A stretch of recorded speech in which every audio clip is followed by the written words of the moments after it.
Hamam has been waiting for an operation for weeks.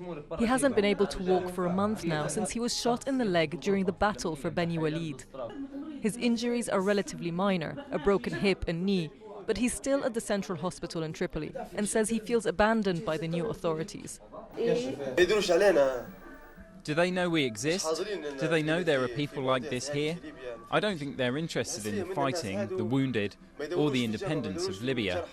They're just interested in government discussions. There are no exact figures on the numbers of fighters injured during the 8-month conflict, but it's estimated that there could be up to tens of thousands. And the hospitals here are nowhere near ready for such an influx of patients. We lack equipment. For doctors, the situation is okay, but the nurses lack training in taking care of the wounded, and honestly, even those with minor injuries don't want to be treated in Libya anymore. But some of those wounded won't have to rely on Libyan hospitals. 3,000 injured fighters are being sent abroad for treatment thanks to Libya's temporary financing mechanism, a fund acting on behalf of the government using unfrozen assets of the former regime. 25 patients have already been sent to Boston for treatment.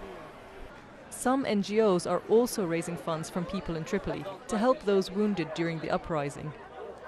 I didn't see much of support from the NTC, and that gives me the question, like I heard there's $1 billion or euro coming for the wounded. I'm not sure where is this money going to. I don't see it. Although 3,000 may be on their way to recovery, sending them abroad is very expensive, and the rest of the war wounded will have to rely on whatever treatment they can get at home.